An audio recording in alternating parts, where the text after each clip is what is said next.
All right, we'd like to welcome everybody here today. This is April 23rd, 2024, 6 p.m. board meeting. This is our study session. We'll start by indicating who's here. Julie, will you go first since you're online? Yep, I'm here. Julie Jackson. Go ahead, Kim. Kim Chandler. Chris Wynn. Karen Winder. Clark, did you want to indicate you're here? Clark Nelson. Todd Hauber. Rich Nye. Nicole McDermott. Connie Burgess will probably be joining us later. She is currently at the Eisenhower 50th year celebration. All right, we're going to go ahead and go through our consent agenda.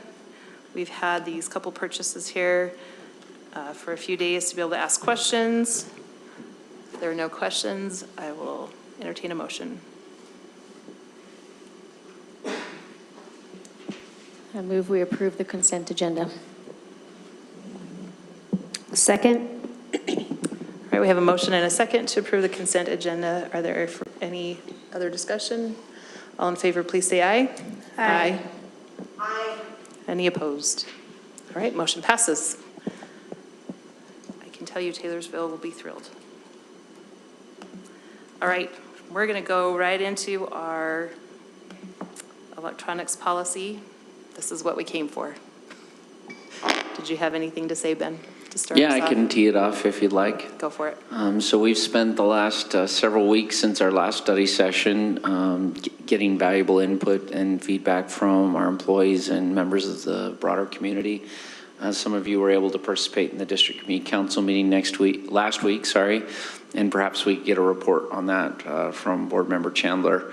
But with respect to that, there's still some work to be done. So in addition to whatever guidance we receive from the Board of Education this evening, it's anticipated that we would take out some enhanced version of this policy, these policy revisions, and go and visit with teachers, do some follow-up work with administrators. We feel like we've got their say in terms of this, as well as some additional public meetings for our parents to engage a little bit further on, again, now that we have a framework for a policy in place.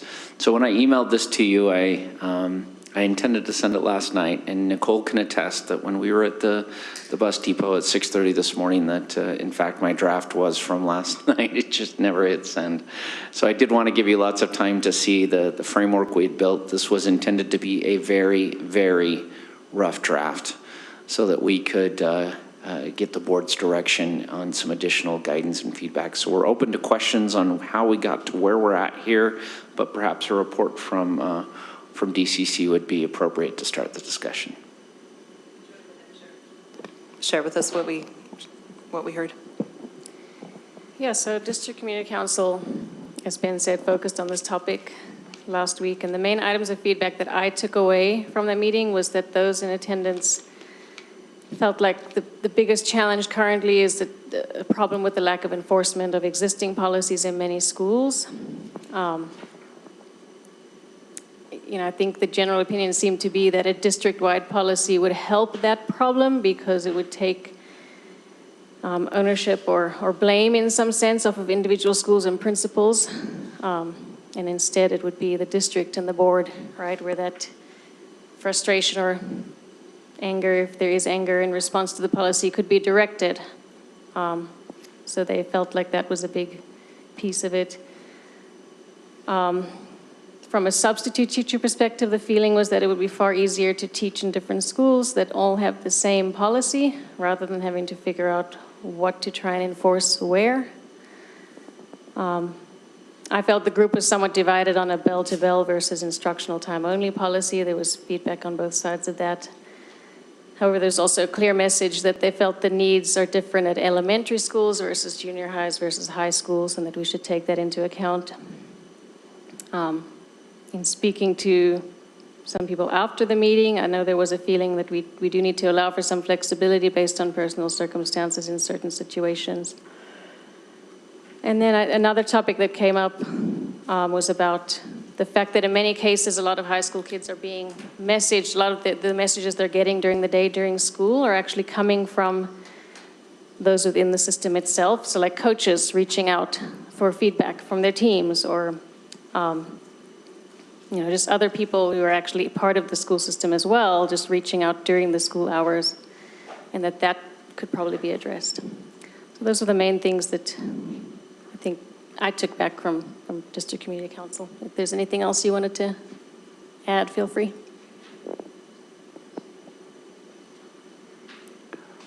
Was there pretty consistent, I was unable to make the event last week, was there fairly consistent representation from each of the networks throughout the district? I would have to look at, I guess, attendance for that, because I'm not sure we asked that question up front. Do you know, Ben?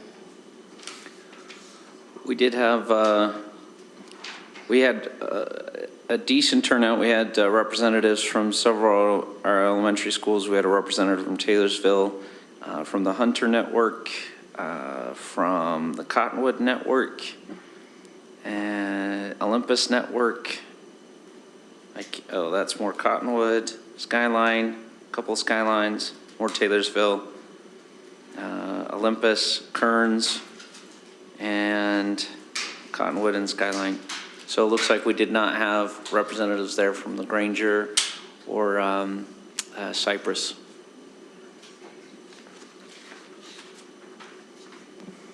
So as part of this discussion, we just want to look at this, and I'm hoping everybody's had a chance to read through it, whether it was the draft that was in board books or Ben's draft that he sent with us, or this morning with the email. But I'd love to hear, I think if we just each take a turn just to share, I don't know if you've all talked to your communities, what your thoughts are on it, if there's something in the policy that you yay or nay, where we're going with this. Let's just get everybody's thoughts on this. Clark, do you want to start? I don't think I have anything earth-shattering to share from the community at this point, other than some, fairly general or broad support. I think there's still question as to what exactly the policy will look like, and then I think folks will be more inclined to weigh in more specifically. But I think the general sentiment is that there is support for a policy to provide greater supervision or greater restriction on the use of cell phones in school. So we have, with our current policy, they want something in addition to that. Is that the feeling you're getting? Do they approve of more stricter? Do they want something that is school-based, or do they want it more district? I think there's appetite for something more district-driven. But there's also, guarded sentiment as to, it depends on what that looks like. Okay. Thanks, Clark. Karen, did you have anything? I'm a little bit like Clark as far as the broadness. I do, I look at this policy and I think there's some tweaks obviously need to be made. We need to go out to our community with more specifics and gather that feedback.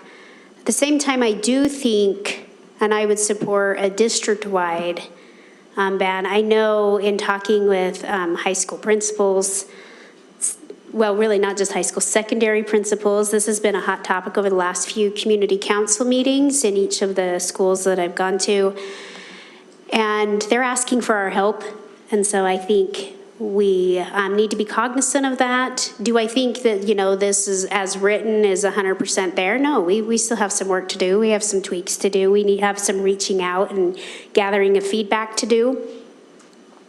That stated, I am very open and willing to look at this coming down from the district to give those schools that are begging for our help with this, to get rid of the big distraction.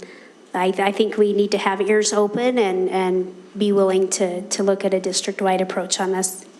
May I add one additional piece of color that Karen helped me to recall? I do also hear a consistent message from administrators and counselors, for lack of a word like Karen alluded to, begging for assistance in this regard, because they are dealing with issues such as sexting, cyberbullying and bullying and harassment that they are not really trained to do, but because they are happening during school hours, they are having to deal with it. And it's a very difficult proposition for them, and one that is not what we would historically or traditionally look at as an administrator's responsibility in terms of educating the students in their building. But it nonetheless is restricting their ability to supervise that effort in a very difficult way. Karen, is there something specific that you, like right now, the way it is there something specific you want to point to that you're not sure about or that we need to question? Not really. I did spend some extra time. Let me see what page it's on. Basically, where it lists out the offenses, you know, if you, the first, oh, there it is. So it's in 7A. Yeah. Kind of, you know, basically what happens if you get your cell phone out, you know. And so this is where I'm curious to kind of get a little bit of feedback, because it says first violation, teacher shall confiscate the device and return it to the student at the end of the day. So my question, if I'm a teacher, would be, I have to guard that phone all day? What's the process for that? We have some teachers that, I think the vast majority of our teachers do want phones away. But I think the vast majority of teachers don't want to be responsible for $1,000 devices in their hands.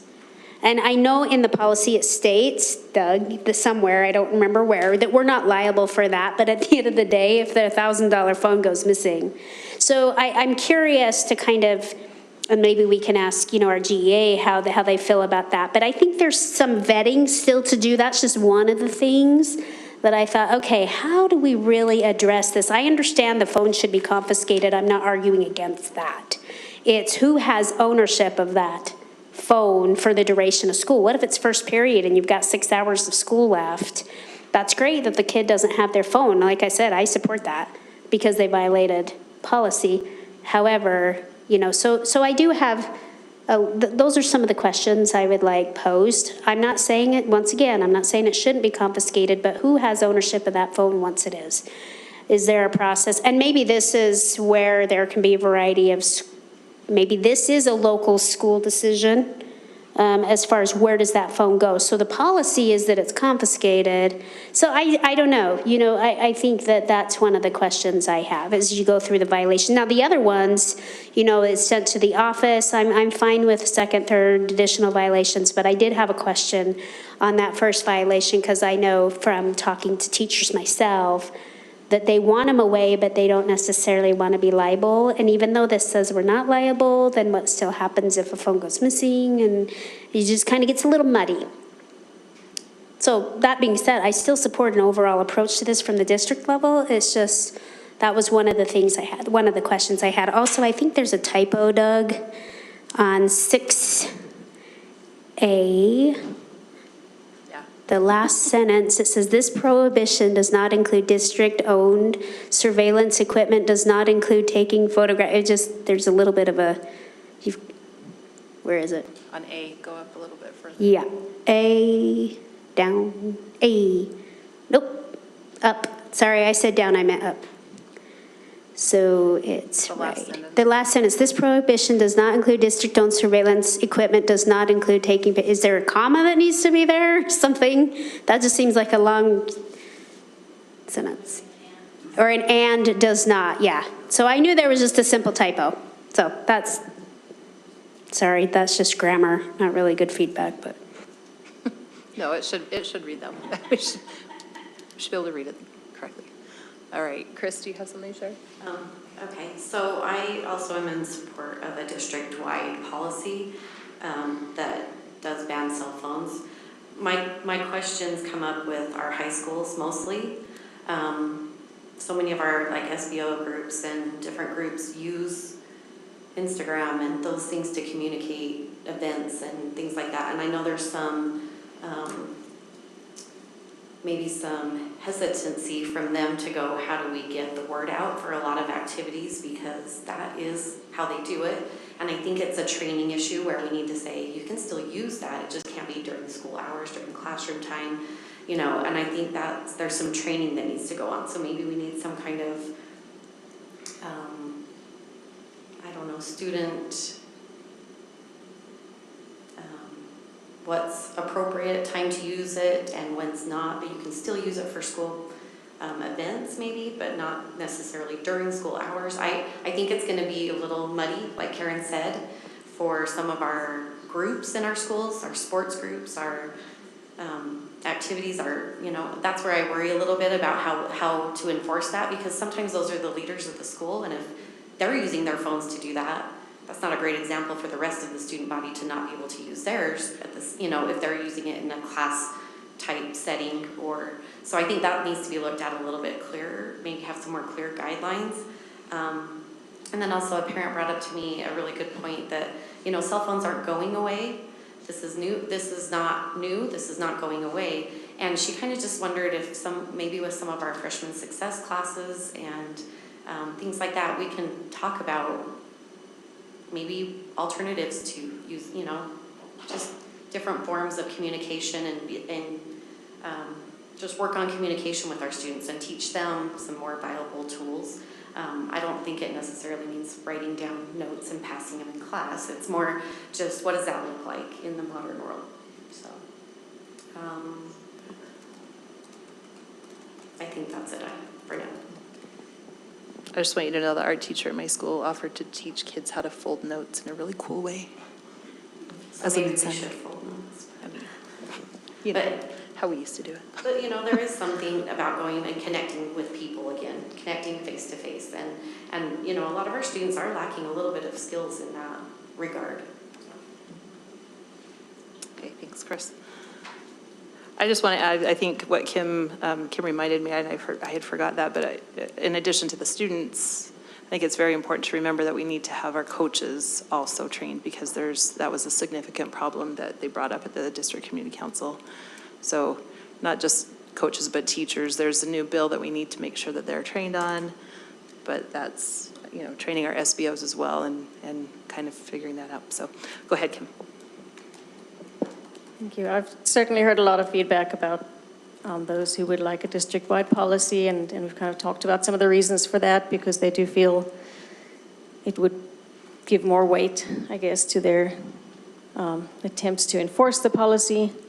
It would be less confusing from school to school, that kind of thing.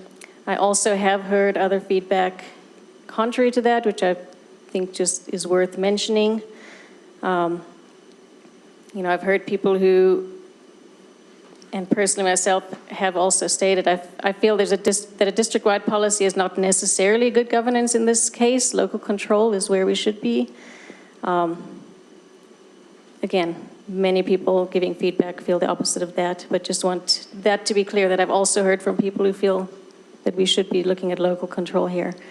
I think they've brought up some important questions, some important feedback, things like, what are the personal property laws that are involved here that we should be looking at?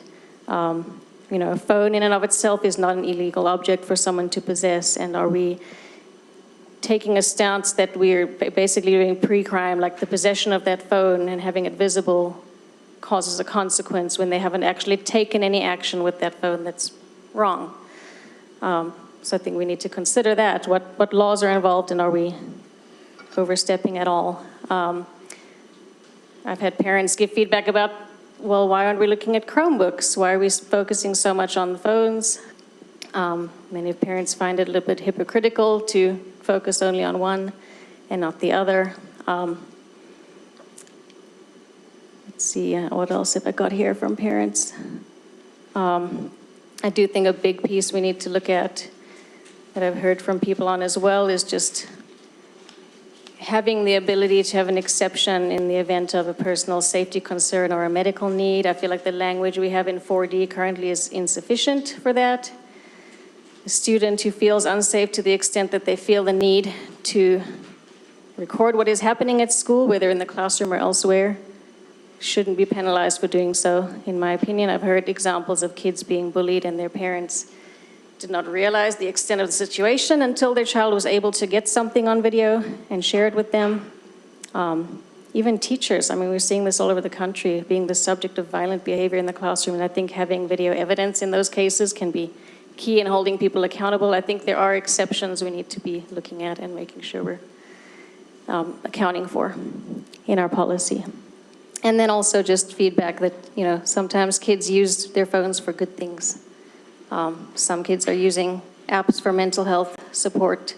Some kids are, you know, monitoring their blood sugar on them. They may not have an IEP or 504, but they're monitoring their blood sugar, or things like that, that we should consider as well. So that's my feedback. I'm open to supporting a policy just as long as we have some clear items in there.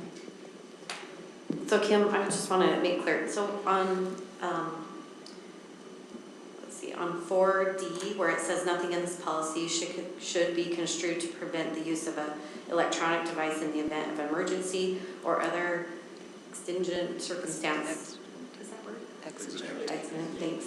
Circumstance to contact first responders, parents, or guardians. So are you saying expand that section? Is that kind of what you're looking at? Or just maybe clarifying other situations? That would be my suggestion. Expand that section to add the words personal safety concern or medical need, something like that. I would hope that we would also train our nurses to include that in our health plans for kids, because as teachers, you get a sheet that says this is the health plan of this child, and if they are indeed diabetic, that we would have that on the health plan. Is that currently included? Does anybody know? It talks about it in terms of 504 and IEP. But that's not a health plan isn't necessarily a 504 Usually IP. it's part of the health plan is part of the 504, but we Is could it? actually include we could include health plan in there. Use your mic. Recording. Oh, I apologize. I don't know why. So absolutely, health plan, having health plan in there would be Okay. in addition to 504 and IEP would be very useful. Okay, yeah, I would definitely, It shall be added. okay. And I would just clarify, because I know I have a friend, or a friend of my kids who's diabetic, type 1 diabetic, and they don't have a 504 yet. They just have a letter, right, from their doctor. So I like the word medical need, because it covers Sure. those people who may not be at that point yet. Well, I think it would be very appropriate to add, for, consistent with the student's IEP, a 504 or health plan. And that would cover, because it's true that not everybody's has a health plan is on a 504. But it is, you know, like I say, teachers get that information, and Right. so I know who in my classroom has allergies that I need to be aware they're carrying an EpiPen or, you know, anything like that. So that way, okay, I'm checking my blood pressure. I need that. Now my, you know, your sugar level. So I think that's very relevant. Can I ask a follow-up question? I'm curious if at the district community council meeting there was any discussion surrounding allowance for use of the devices between classes. So in other words, you know, if I'm envisioning if there were consistent enforcement across the district that during class, which one would hope that those would be periods when bullying or other acts of potential violence or concerns could be monitored by a teacher. But those events cannot be monitored necessarily in the hallways between classes. So if the policy were to allow for continued use between classes at the secondary level, does that help reconcile or alleviate some of the concerns that we're talking about here in terms of unintended consequences of the policy? Because I think that's ultimately what we're trying to get to, right? We're trying to have a policy that benefits our students, but mitigates as many unintended consequences as we possibly can.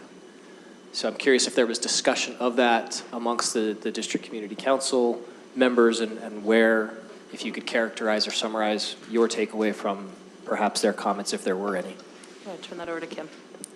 Yeah, I mean, I thought there was some feeling on both sides of some preferring bell-to-bell and some preferring instructional time only. I think we have it in the draft already separated by elementary and junior high versus high school, with the former being bell-to-bell and the latter being instruction only. I mean, so there definitely was discussion about it. I don't know that the between-class allowance resolves all of those concerns, some of them for sure, but then there's other concerns that pop up on the other side of that, that a lot of the problems come, like kids are not socializing at lunch, so we shouldn't let them have their phones at lunch. Well, we've got to compromise, you know, make a decision somewhere. So there's concerns on both sides of that. If you went one way, you're adding concerns to other people, and you might be resolving some concerns for some people. I don't know if that answers your question, but. No, I just think it's consistent with the challenge that we're facing, is to how to mitigate unintended consequences, how to land on the most effective policy that we can. And you're right, there are going to be issues and trade-offs in many directions with where we ultimately, hopefully, land with an appropriate policy. Not without challenge. I would just add that to Kim's point, there was a specific conversation about needing a different policy for elementary as opposed to secondary schools, which is where these two sections, as she mentioned, comes in the draft. There was some additional feedback given by our secondary principals, most recently in a discussion last week with the junior high principals. 15 out of the 16 preferred a bell-to-bell ban as opposed to what we have here for the senior high school. So it's consistent with some of that feedback as well from our administrators.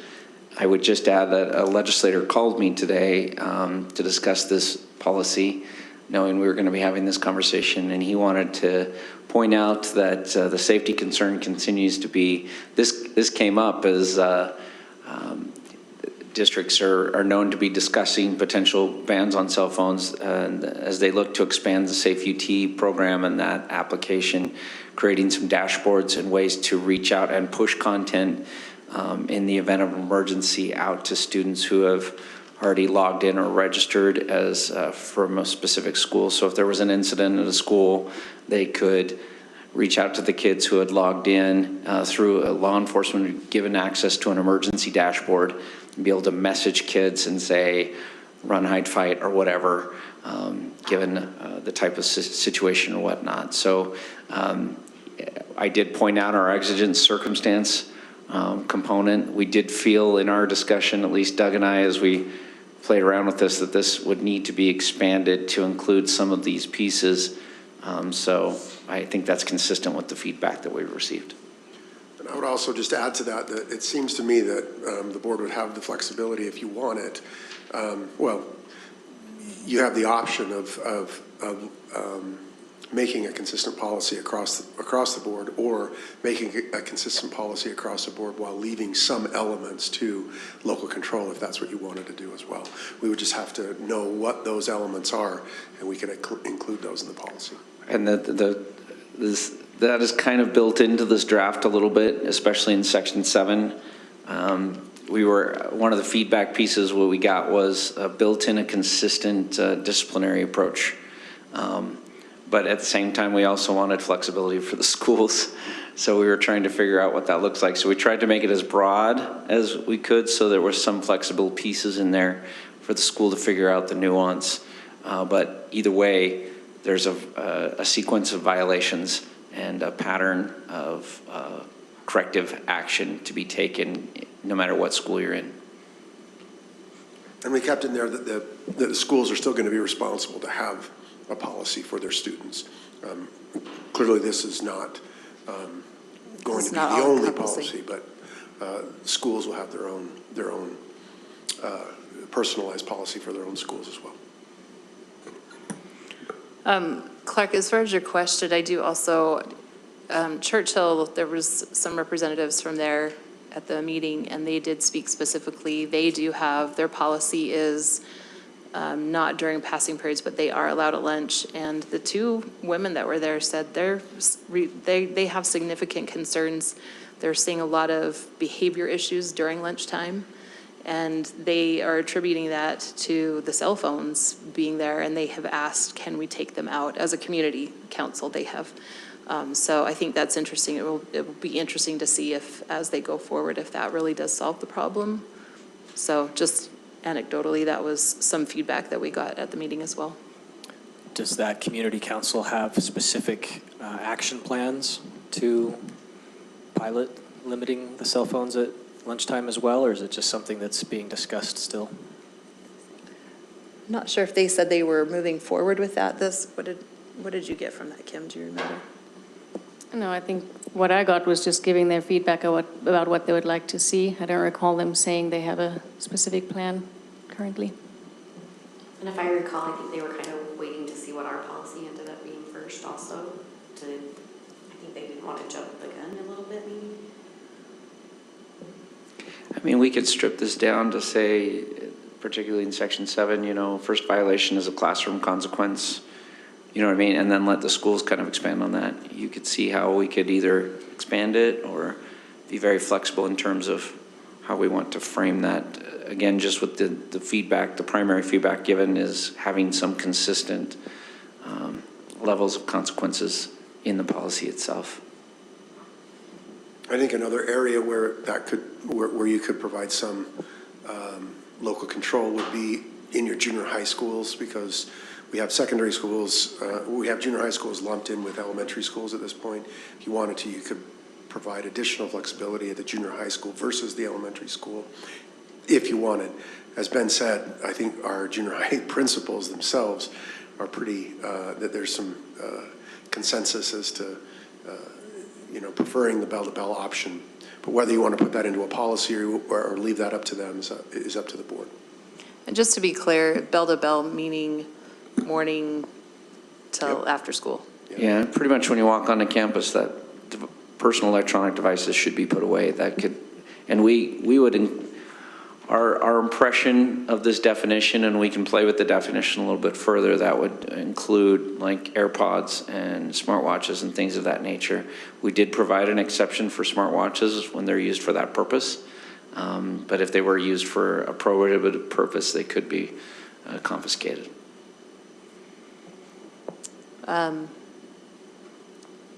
Connie, just to catch you up, everybody's giving feedback. I'm going to have Julie do it, and then I'll come to you if that's okay, if you have any feedback to give.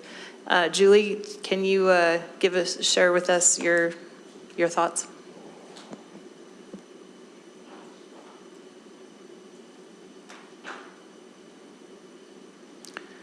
Julie, you're on. There you go. Hi. Sorry, it took me a minute to get it all figured out. Yeah, I've been working on this a lot.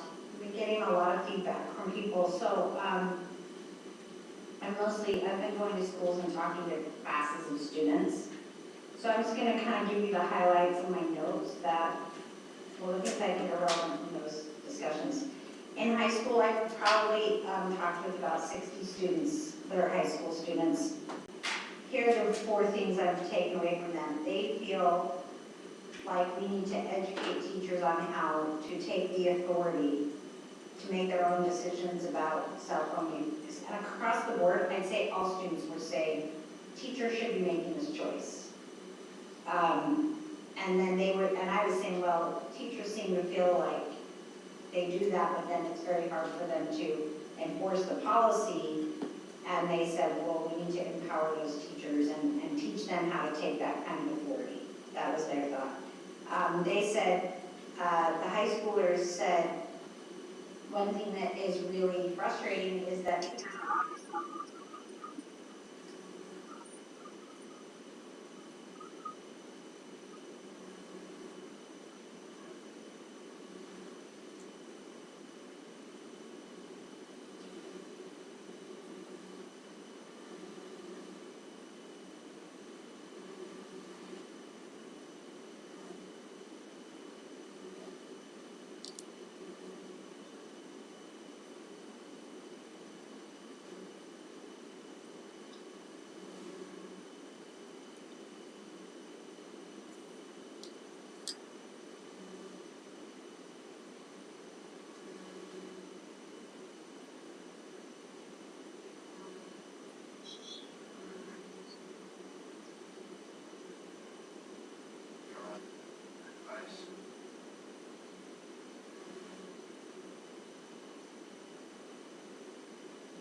go do this quick journal entry or whatever, it takes you 5 minutes just to get there if you do it through your Chromebook. But if you get on your phone, it's done in 5 minutes. Like, you can do it that fast. So they were saying, okay, but like, for us, this is a faster way of getting this done. It's much better. Please don't take the phone for Canvas. But that is mostly, I think that mostly applies to the high school level, but I know that we use Canvas on the junior high and the elementary level as well, but I think that it's likely a little more often used on the high school level in that capacity. In the junior high, I probably talked to about, I think, close to 200 students in classes. And so I'm just going to read some of their comments. If you're old, you don't understand this. We are worried that the older generations are closed-minded. If they can have an open discussion and we can find some common ground, we'll love to collaborate on it. Some cute 8th grader said that. Look, we are stressed. Sometimes the best way to helping us relax and be ready to listen is music. This is crucial. When my friends don't have smartphones at lunch, they are on their Chromebooks anyway. And I've seen this at this same junior high.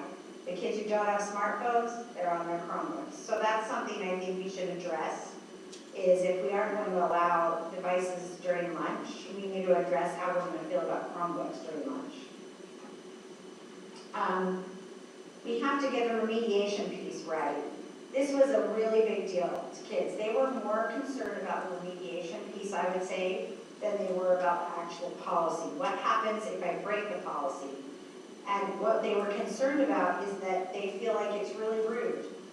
Like, I do one little thing, I pull my phone out for 1 second, and somebody takes my phone, and it's like I've done something huge. Can we have, like this person says, warnings are really helpful. Like, just asking people to put it away and not confiscating it is really good. Then if they continue to disobey the rule, then take the phone. So I thought that was kind of interesting, this idea of, like, you know, do we want to introduce a warning? Somebody said we go to the bathroom and check the phones anyway. Somebody said, if we make a no cell phone policy, can a teacher still decide that they want you to use your phone for something, like a reward to listen to music or something? Which I think would be a good thing for us to be clear on. I mean, to me, if we make a no cell phone policy, then a teacher doesn't have the authority to do that. But I think that conversation should be had. Whether we want a teacher to be able to make an exception to the rule or not.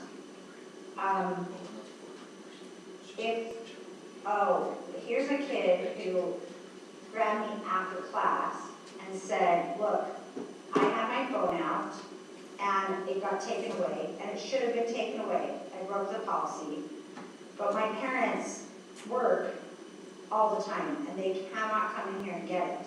So now these guys have had my cell phone for 3 months.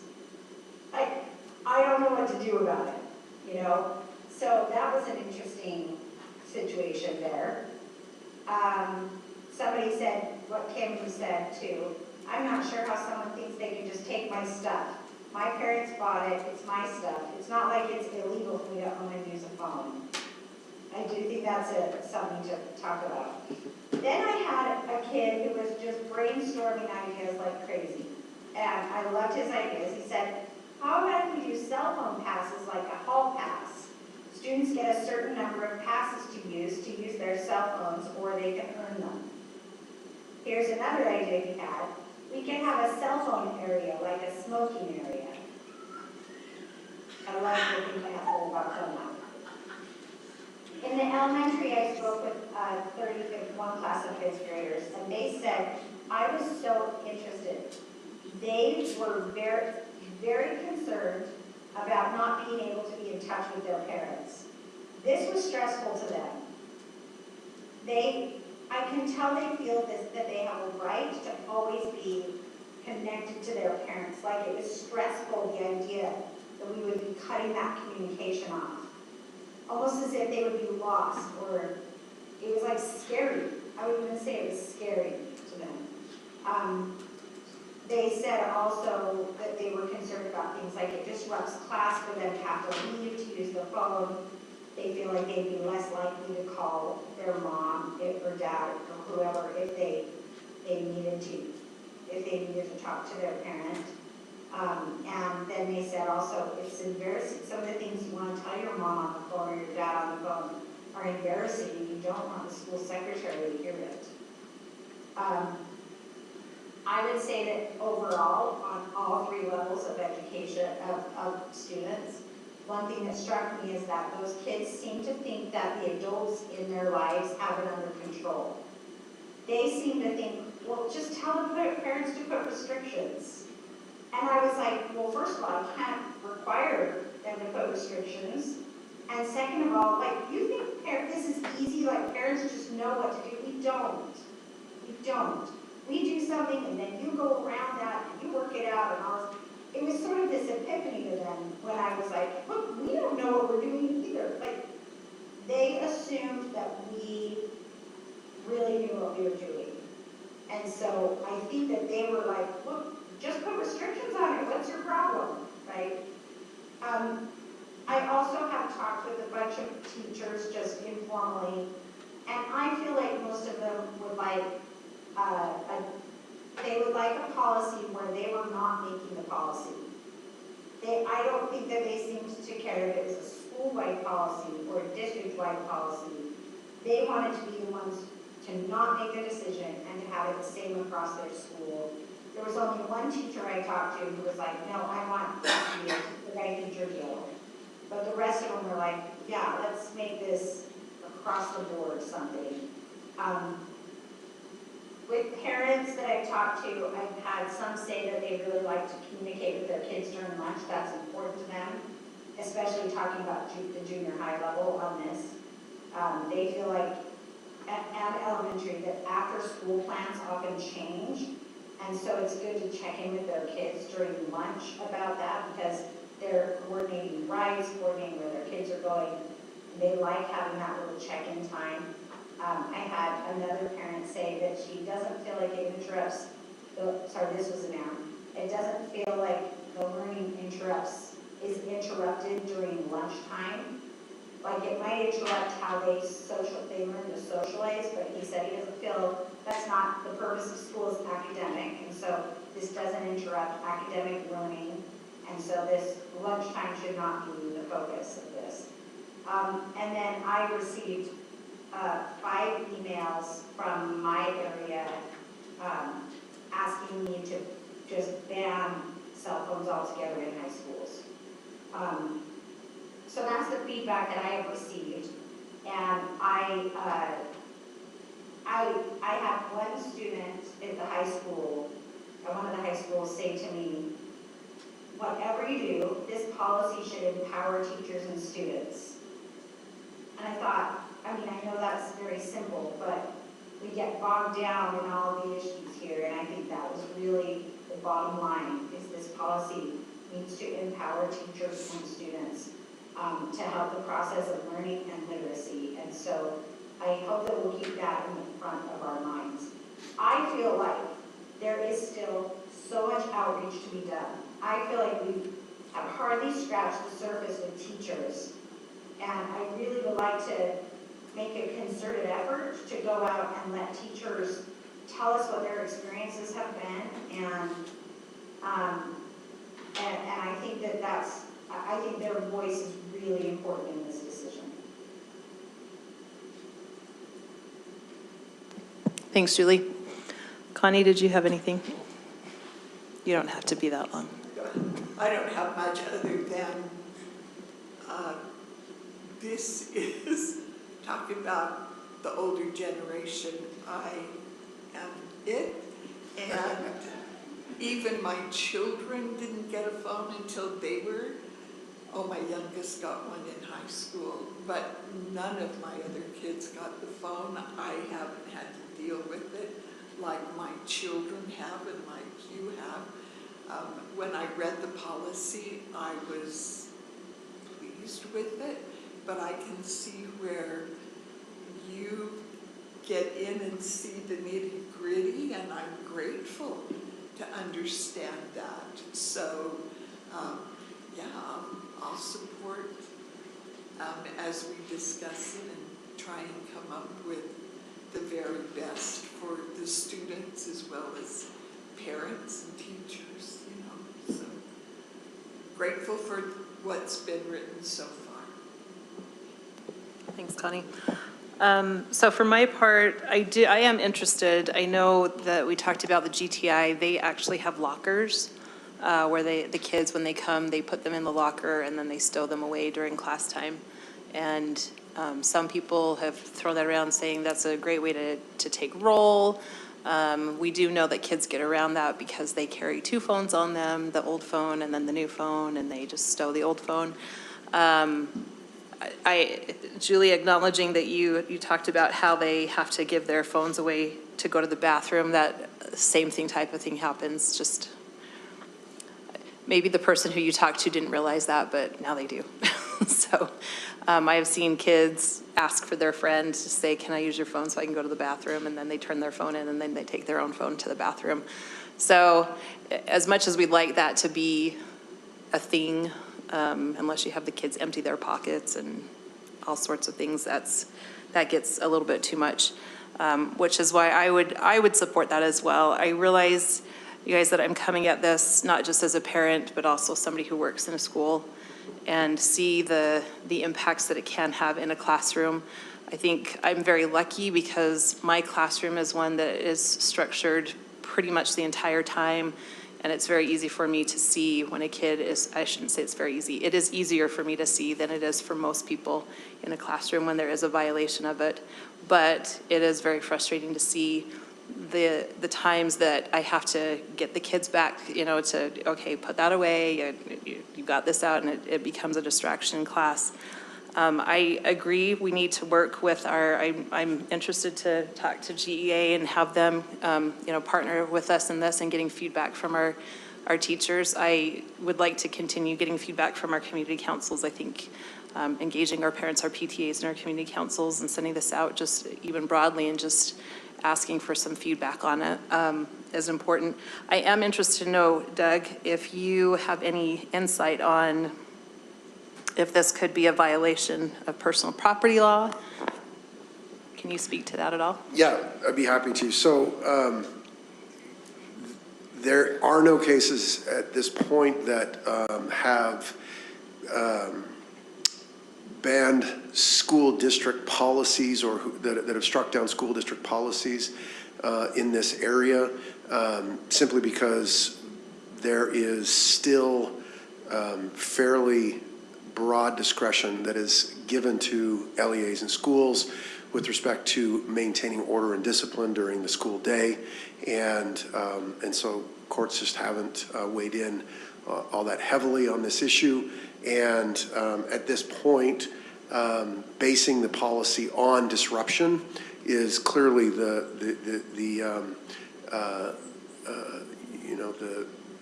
our governmental interest that we have here, reducing disruption, increasing, reducing the distractions during the day so that we can improve our instruction, our instructional outcomes.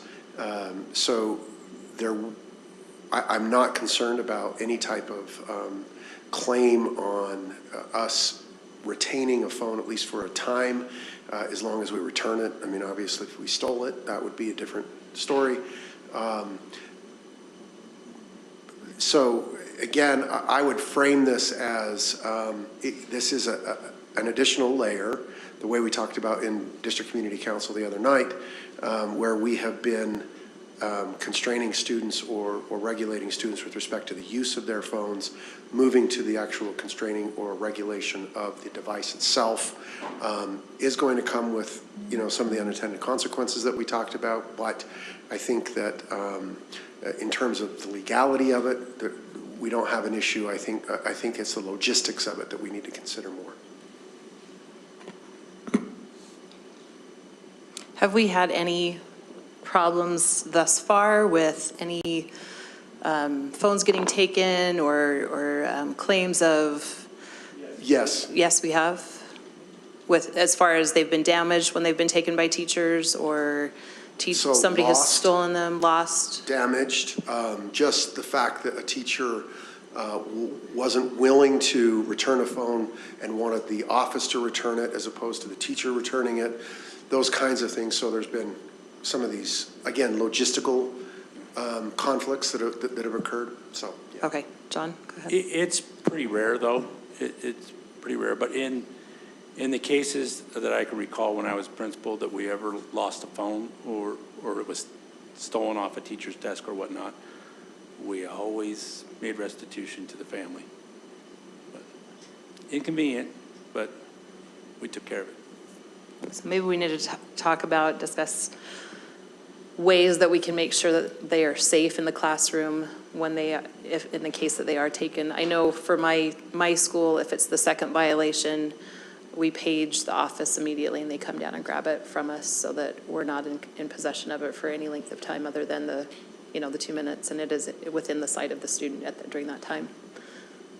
Yeah, it usually comes down to making sure you have a secure place to place the phone so that it doesn't just get left on a teacher's desk or, has easy access for theft.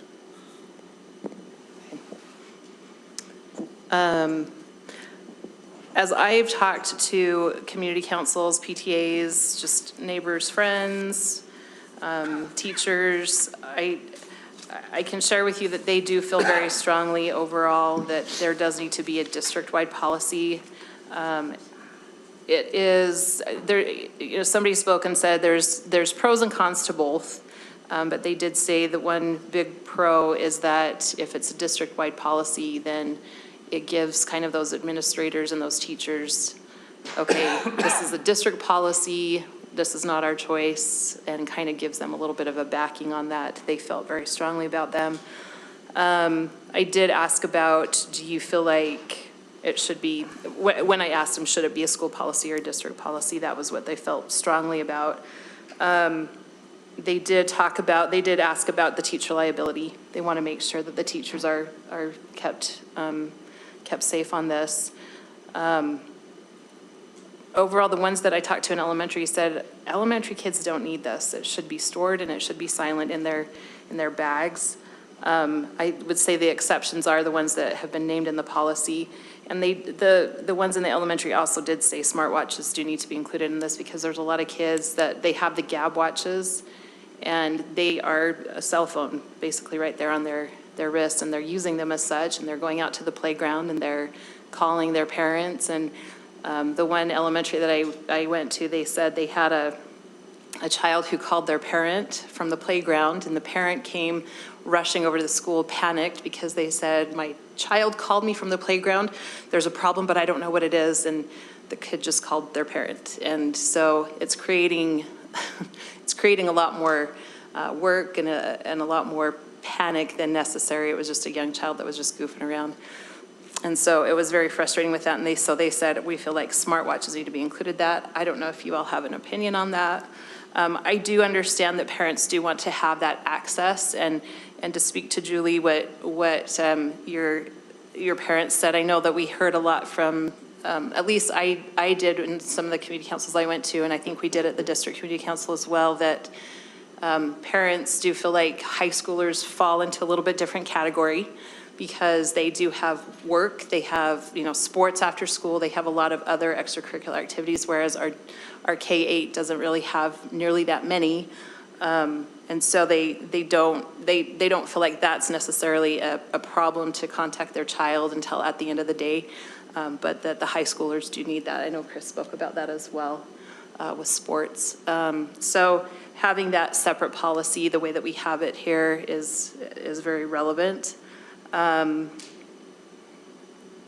Yeah, that's most of what I'm hearing, but I do know, I did have one parent say, and I was like, well, you're not wrong. She said, I know that there's people who want data saying, well, these are a distraction in class, and we're seeing, we've got data to back that up, but she said, is there data that says that they improve performance in class or that they're a benefit to us in class? And I mean, where is that data?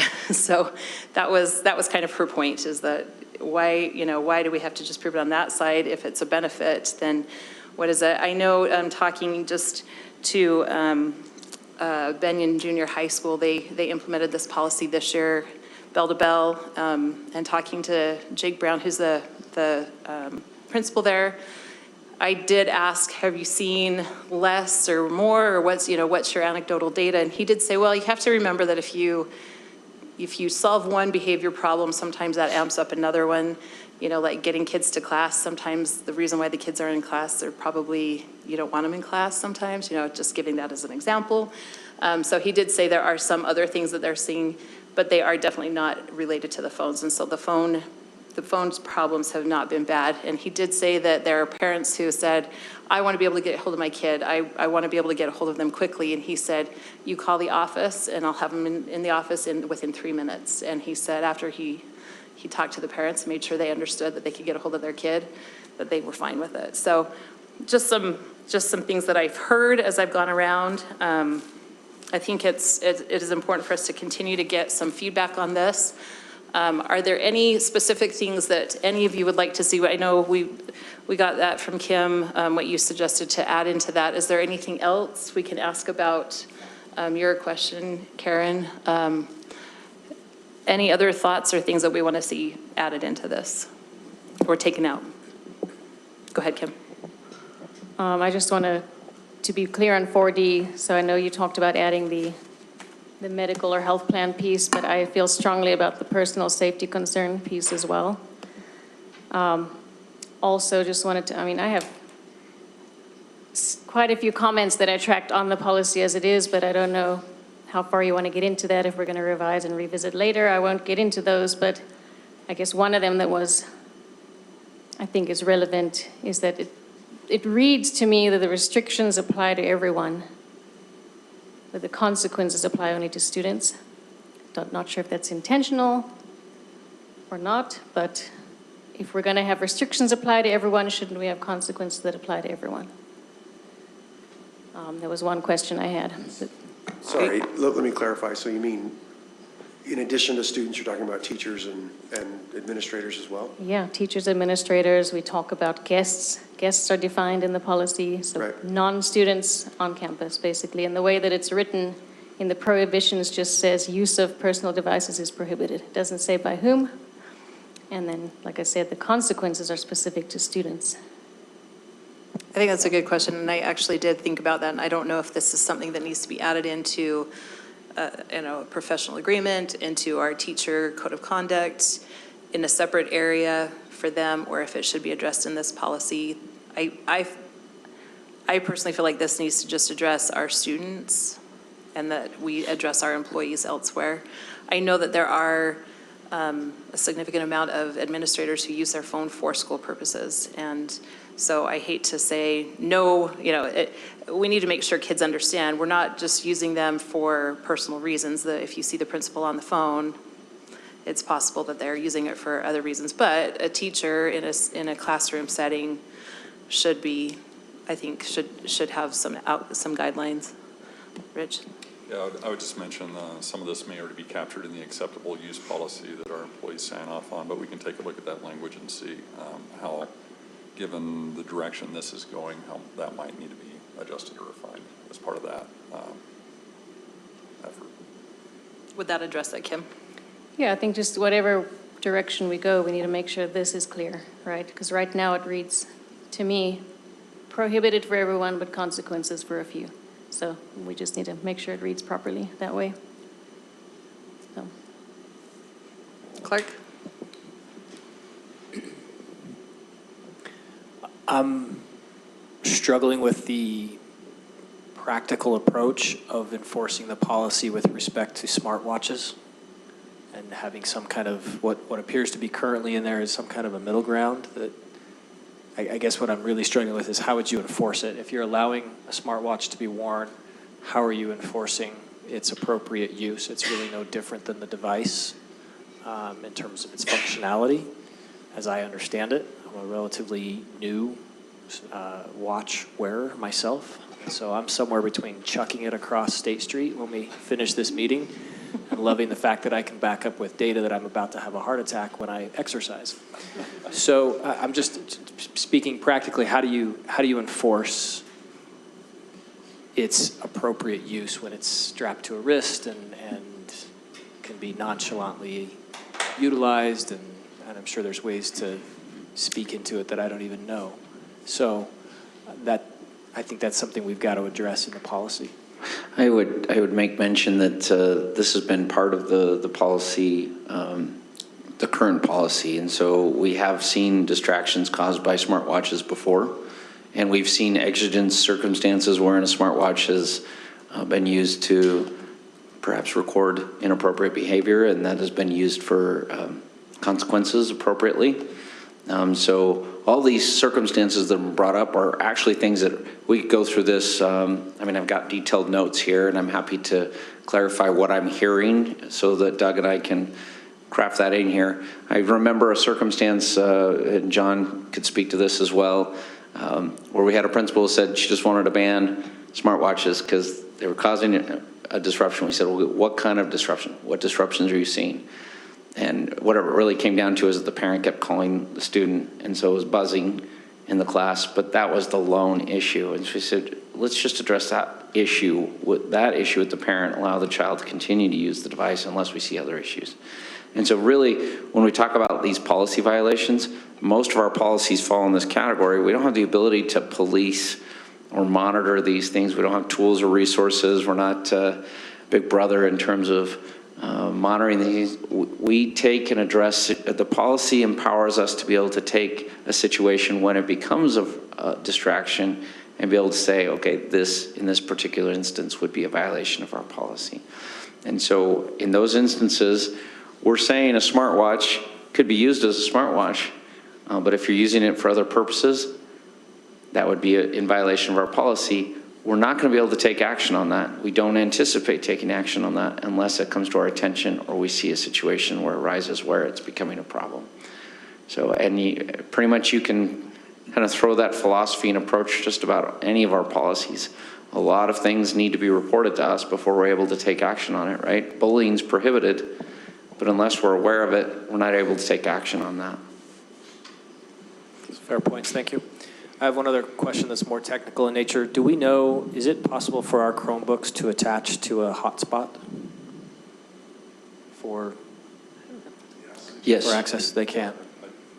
I think, yes, they can, because Yes. I had my kids attached to one during COVID stuff, because they couldn't get on our Wi-Fi. Because you can have your, I mean, so back to the point, some of the points that Kim brought up, that I think it's fair feedback that will the policy adequately address use of Chromebooks and appropriate use of Chromebooks? And Chromebooks are a part of our education experience at this point in time. And if you can circumvent our district firewalls and certain website, access to certain websites by attaching to a hotspot from a cell phone that never comes out of a bag, we haven't accomplished much. Sure. I would say that regardless of this policy, we've been working on some concerns that came to us from Chris and Karen, and we have, with the assistant of Rick, and if he was here, I would have him speak to this, and the IT department, creating an enhanced blocking protocol or filtering protocol that parents can request. It will be much more restrictive. We're trying to get the instructions. That is actually in place and available now. We just have to get the instructions on how a parent would then go ahead and request that. And we have a Chromebook safety form that we've updated as a result of a lot of feedback from some recent digital safety meetings we did. So again, regardless of this policy and the outcome, we're publishing some new guidance before the end of the year to help our parents who want some additional restrictions for their child's Chromebook, and then reminding them about what other protocols are already in place and how they can ensure those are adhered to. Because we did hear that message loud and clear from several meetings, and then from some parents who brought some concerns to our attention. So I would expect, I had actually hoped that we discussed that in ELT today, and it's simply a matter of getting the instructional sheet updated and out to our families. Good questions, Clark. Anything else? Got it.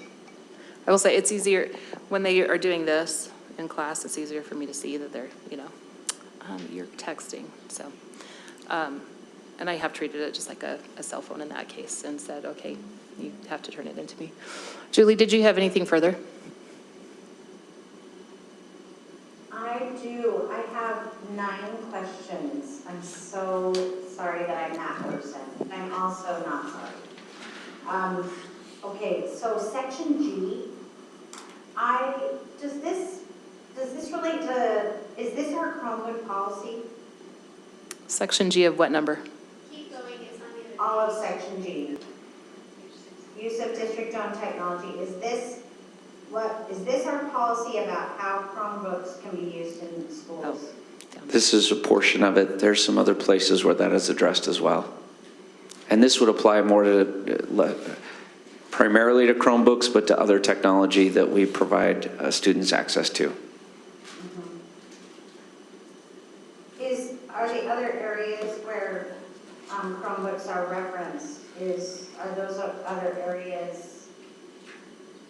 I mean, this is very general, and I feel like I heard Kim say that she's been hearing this, I've been hearing this all over the place, like, please get Chromebooks under control. And so I wonder if there's any area where we're more specific about, we have a more specific policy about them. I think the biggest piece of that is actually in our electronic use form that parents do sign up, but our students sign it, and even our employees sign. And so as we talked about some of these other concerns, perhaps those pieces are more appropriate to update that form as opposed to putting specific pieces into policy. But we're open to that.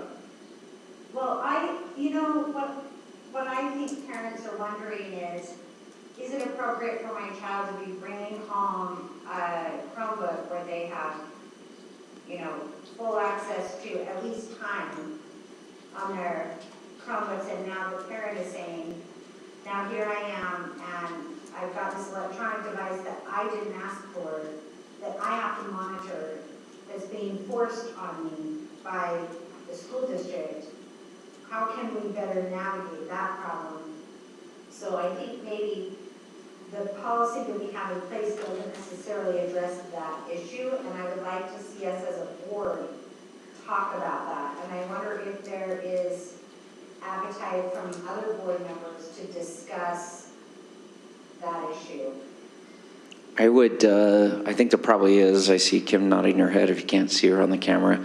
I think it would be my humble recommendation that we look at the updated Chromebook safety form, see what we've been able to put together to share with families, and see what additional enhancements could take place as a result of that. So if you wouldn't mind, we can get that up to date with the information that was provided to us today in executive leadership and send that out to the board for some additional feedback.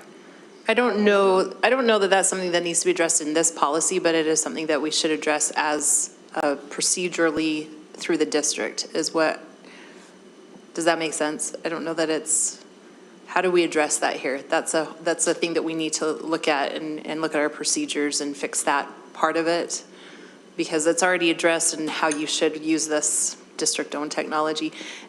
Julie, is that feedback coming from high school, junior high, or elementary? Most of my elementaries are not sending Chromebooks home. I think it's junior high and high school, but it's definitely high school. You're getting that feedback from high school mostly? Well, I think I'm getting it from junior high and high school, but not from elementary. I don't think my elementaries are sending laptop or Chromebooks home, but I'm not even sure that my junior highs are sending Chromebooks home. Maybe, John, does anybody in the administration, can you speak to what is going on our junior high level with that? I'm not sure I'll let John speak to this in a second. I was in your community at Churchill and Wasatch, and I was under the impression that students did have access to their Chromebooks at home. And as we discussed that issue and got some feedback for this Chromebook safety form, we were looking to provide enhancements for parents to have monitoring tools for that piece. Did you want to add any? That's good enough, Ben. I just couldn't remember where I was having those conversations. And, Do junior highs allow access to Chromebooks at home? Yeah.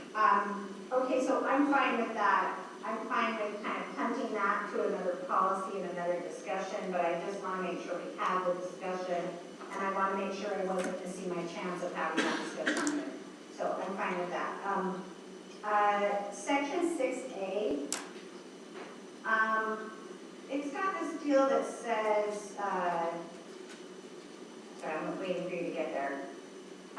Yeah, that they cannot be used to take photographs or video without permission of students, employees, volunteers, or guests for non-educational purposes. And I just wonder about this because I know that we've had students take videos of teachers, and sometimes that's been completely inappropriate, and sometimes it's actually been helpful. So can somebody interpret what this policy says about that behavior?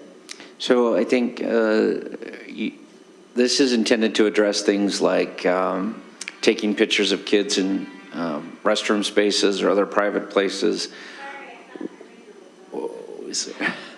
We certainly wanted to address the safety issue, as Kim has kind of verbalized, in 4D, which basically says nothing in this policy should be construed to prevent use of an electronic device in the event of emergency or other exigent circumstances to contact first responders, parents, or guardians. So this could be enhanced further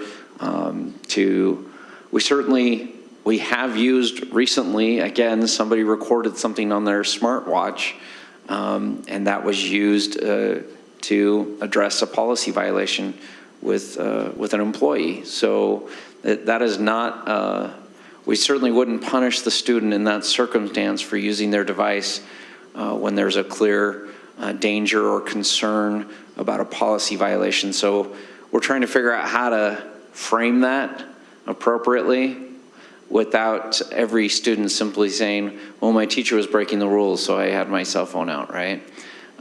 Could you add to that, just so we have that on there, that D, that it would be other exigent circumstances to contact first responders, parents, or guardians, or,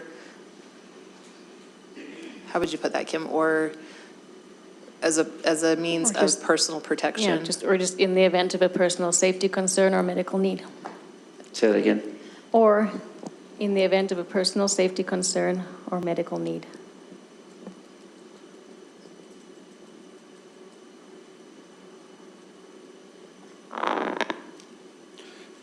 I would just mention that, going back a couple of questions, or medical need, did you get it?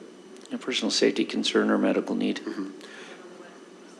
Right above it, include a student's individual education plan, comma, a 504. Yeah, this should be a medical need. A medical, what do they call them? Medical plan. Health Medical plan. plan. Health plan. A health plan. Student health plan. Student health plan. Well, this can be rough. We can go back and clean up some of these pieces. But just put student health plan instead. Put what? On C, put student health plan, not medical. Leave the medical need on D, put student health plan on C. I'll just ironically mention that Rick texted in via Dawn that the Chromebooks do have some more functionality that can limit the use of them, and they can actually be limited so that they can't access a hotspot. So I didn't know that, but that was information from Rick. I would point out, though, that the filters built in on the system should be functional no matter how you're accessing the internet, and this additional restriction piece that a parent can request, again, regardless of what type of Wi-Fi access if you're at home, you're at school, those restrictions should still be in place. Okay, so on this video piece, I'm torn on the one hand where I have a student in my area who videoed a teacher saying some inappropriate things, and it was really good that we caught that. And on the other hand, I have another student who is, a student who I know who's talked to me, showed me video or at least audio of a teacher getting really upset, and the teacher did sound pretty crazy. And this student was laughing because she said, yeah, this teacher hates me, so I'm gonna get him fired. And they, got this teacher riled up so that they could video. They were like staging the teacher, right? So I'm torn between these two examples of students using video in the classroom, and I just wonder how this policy protects both students and parents, students and teachers with this ability to video during things like this. And, because this student who brought me this, if she had brought that to me as a principal and I knew nothing about the situation, I would have said this teacher is completely out of line. But when I understood the context and what was going on, I was like, not cool. I totally saw what she did there, and that teacher didn't sound as crazy to me. I would just simply point out, we certainly need to have us, it appears from the feedback you've given us and from the feedback we've received from other places, some sort of, again, exception for exigent circumstances, these personal safety issues.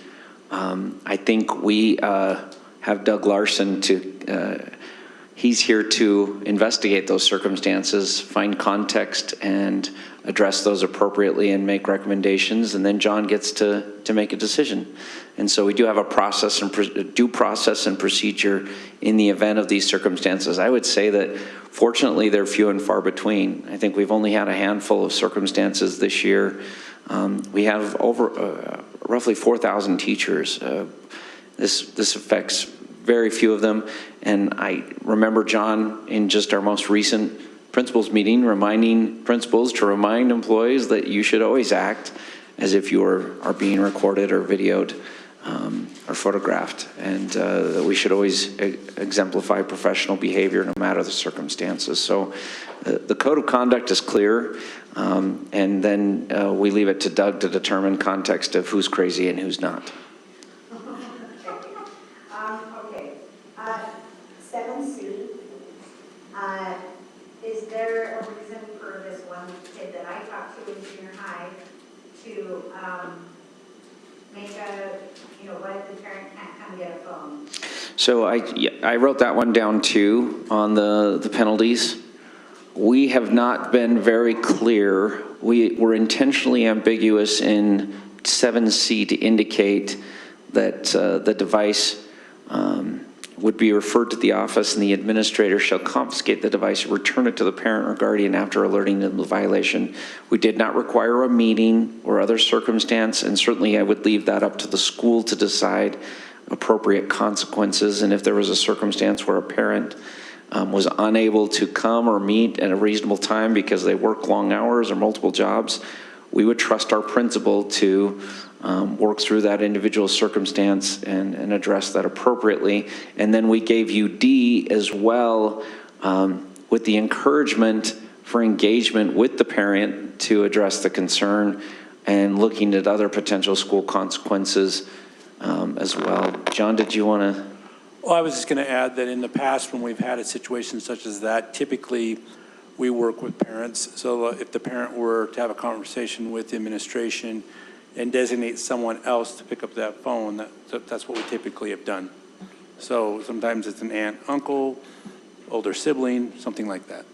So Ben put this in, and I think there's wisdom in maintaining some flexibility here, because the logistics are probably better suited for local policies as opposed to a district-wide policy. I think keeping this somewhat vague and allowing the schools themselves to determine some of those logistics is probably a wise practice.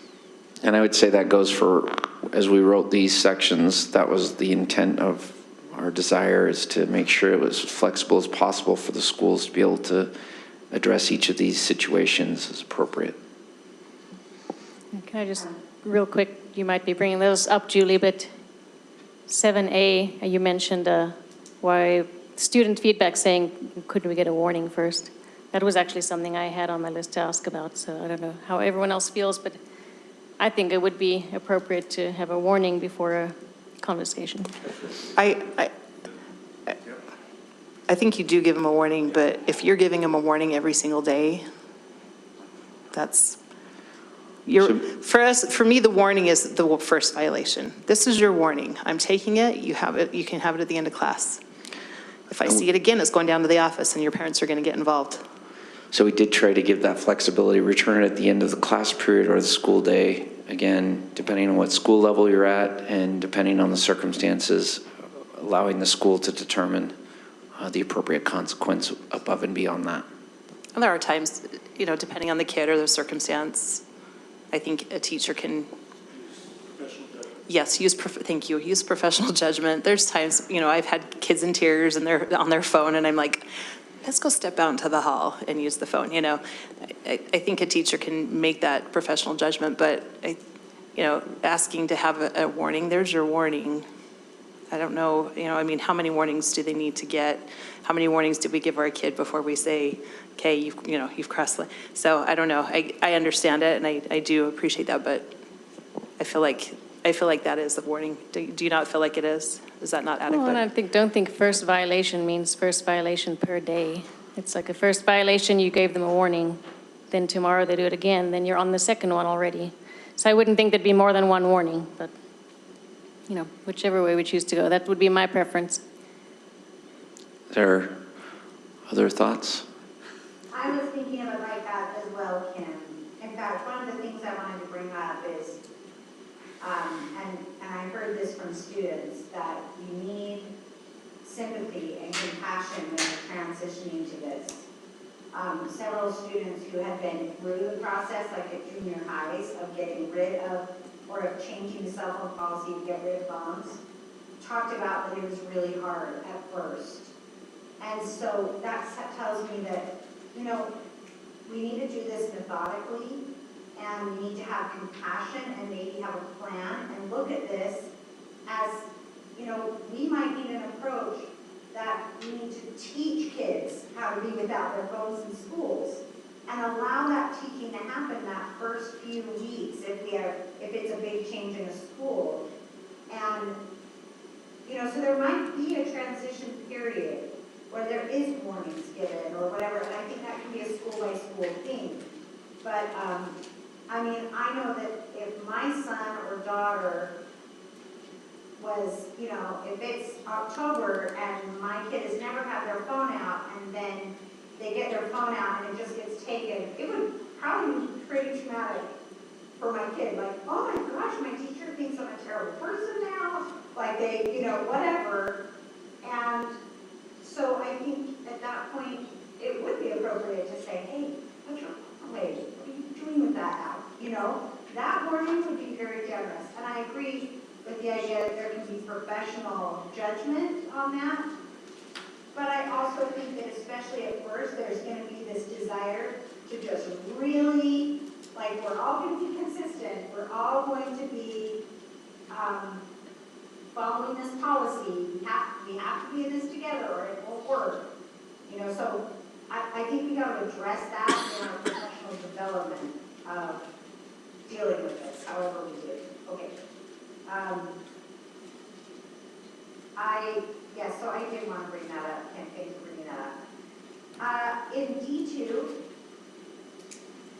it says that phones should not be seen and should be out of sight. I'd like to suggest that we address what if we hear a phone, like the sound of the phone is also not appropriate, it's also... So we need to take Karen's phone, is that what you're saying? Karen, you're in trouble. I'll second. Oh, that's your warning. I'll That's second your it. warning, Karen. Karen, for the record, I did not hear your phone. I was just going to ask you if you heard my Darth Vader March ringtone. Oh, man. Well, it's off now, You so missed you're out. not going to hear it. Now I wish I had heard it and that I was calling out. That would have been funnier. So embarrassing. I would like to talk about what happens if you hear it, because I think that's also an important part of teaching responsibility is to turn that off, and we don't want it distracting our kids. I agree. And I We'll think play with most of the that. time, I don't know, at least in my experience, when teachers hear that, that's kind of their warning. And oftentimes the kids are like, oh my gosh, I thought I turned it off. Or Yes. I think it's usually, I would hope teachers are pretty understanding with that.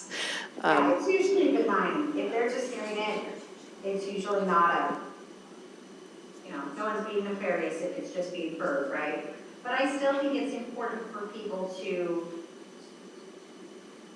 make sure to learn to turn that off. Like if you have somebody who's, it's their 6th time that their phone has gone off in your class, well, I think that's only Karen's first time. we should do something. Okay. We talked about what is the rule for teachers. We're going to address that later, right? Clark addressed smartwatches. I have the same concern. And then I also would like to extend that conversation to GAD watches, because there was a real desire to distinguish between smartwatches and GAD watches. I think they're treated the same because the Gab watches are text and phone. Typically within. Capable. In terms of violations that we've seen, we've considered a Gab watch to be a smartwatch. Yeah. Either way, both would be considered an electronic device. I'm saying that yes, that is the policy. I had lots of people say, can we treat them differently? And so I'm just having the conversation. How would you treat a smartwatch different from a Gab watch, and why? Can you clarify that? What parents have said to me is all the Gab watch can do is text. And so you can and again, I was like, well, we can't control parents putting controls on their kids' watches. They're saying, I can make it so that my child can only text me at a certain time or cannot text at all, but they can have it as a watch, and then they can feel that they have me there, or that they can use, be connected to me. But the key difference to them is they cannot use social media or be on games. So they feel like it's a very different thing. Clark. It's not something, to them, it's not something that distracts too much from learning or school, and it also isn't something where like a kid will not be social because they're on their watch the whole time. I'm not sure. I could be wrong. People who are wearing smartwatches tell me, do you guys have games and are on there for other reasons on your watches? Yes, you can put games on your smartwatches, yes. I have a dumb watch then, apparently. Because I don't know how to do that. Can you show me after? Can you show me? App Store. Okay. Everything, pretty much anything you do on your phone, you can do on your smartwatch. If it's an Apple Watch, that's not totally kind of watch. Oh, I don't have an Apple Watch, that's why. I don't have an Apple Watch either. I've never had a smartwatch, so maybe I'm wrong. I think I understand what you're saying now that you bring that up and that you don't want them playing games, but you also, honestly, I don't want my students texting on their watches either, or calling on their watches either. And so in that way, a Gab watch is the same. They can text, they can call. Parents can text them and can call them on those, and that's where part of the problem is, at least in the elementary, they're saying that these kids are going out to recess and calling their parents. I know Chris has talked about that at her school, that they'll go down in the hall and they'll call the parent and ask them to come pick them up. And I was at a school that happened, and the student was going to leave without checking out at the office, and the secretary had to grab her and say, where are you going? And it was, my mom is picking me up. And they're like, your mom needs to come in the school, so. And Chris, I've seen that happen as well. I think what I would ask then is, because we've seen a couple of students use it poorly like that, does it mean that all students are using it poorly enough that we should get rid of it? I think that part of I don't know that I'm advocating for this, I just want to have a discussion. It was really different to talk to those elementary students about this than it was with junior high. It was like a safety type situation. It was like, and on one hand, I'm like, you need to learn that you're safe with that. Like, cut the apron strings. You're fine. You have a need to go talk to your teacher. You don't need to talk to your parent on your smartphone. If you have a tummy ache, you talk to your teacher. He or she will take care of you, right? So on the one hand, I feel that way, and on the other hand, I understand, I could understand from them that the need was like, no, I need my parents.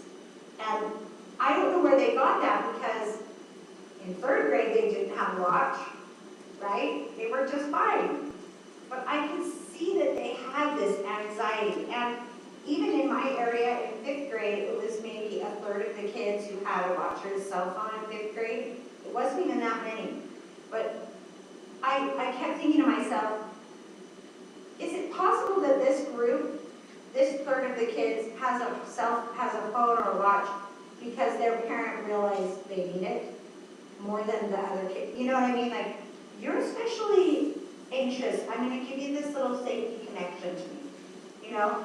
And I had anxious kids, and I could see where a person could say, I think this will make you feel a little bit better. And I guess in that case, a parent could go into the school and say, hey, I need my kid to have a watch. They're worried. I guess that's the answer right there. So I think it would be good to get more feedback on this part. Julie, I don't know if you have any specific suggestions on that. It's 4A, where it's defining that under D, 4A, with the students may wear smartwatches but may not use any communication applications that are generally prohibited. So maybe we need to expand that. Students may wear smartwatches but may only use them for the purpose of telling time. So the intent, the language intent here is to address the very concern you presented, because we do feel and we do see that students are given these devices because parents are concerned about their safety, and it's a challenging world that we live in, and want to be able to track their child's whereabouts at any given time and location. So trying to alleviate that concern and also address the potential distraction. The language is intended that a student can, I mean, if you're just looking at your watch to see what time it is, that's not an issue. If you're looking at your watch and, as you indicated before, are playing on it, that's obviously become a distraction. And frankly, until it is brought to our attention, I mean, a student could, I mean, there's going to be ways around any policy that we craft, right? And so a student could very much go out onto the playground, onto the far reaches of the playground area, and call mom on their smartwatch. And unless there's a distraction there, technically there's not going to be a violation of the policy, right? And so unless it's reported to us and there's an ongoing issue, I have not seen a single circumstance. Now, John may speak to this. The handful of situations where this has come up, the question is coming up, is it becoming a distraction? And generally, with a quick conversation with mom or dad, the situation gets addressed. And so this language is intended to keep that kind of common sense approach to how we handle these circumstances, knowing that that's probably going to escalate anxiety either on the part of the student or probably more likely on the part of the parent. And it's unless it's becoming an issue, we feel like this is more than sufficient. Okay. Yeah, I think that's great. And I just mostly want to make sure that we're having a conversation and that we aren't missing that piece of this policy, but that we're talking to parents about how they feel about that. I don't want that to be something that we just miss. Well, and I think gab watches are going to become more and more pervasive in our schools. I agree, and I would point out on this version of the policy, you can see this language here that's scratched out. That was my original language, and then Doug came back and, you know, finessed it a little bit, which is usually the other way around, I just want to point out. But we have gone through several versions of this, and the reason it took so long to get to you is to find the right balance of that language of what we were feeling from your impact, and I think we're in a good spot on that. But if there is specific language that you'd like to see, we're clearly open to changing it. Well, and I would point out, Julie, too, that I think if somebody is indeed using it because they are anxious, they have anxiety of some sort, that provision is provided for with the 504.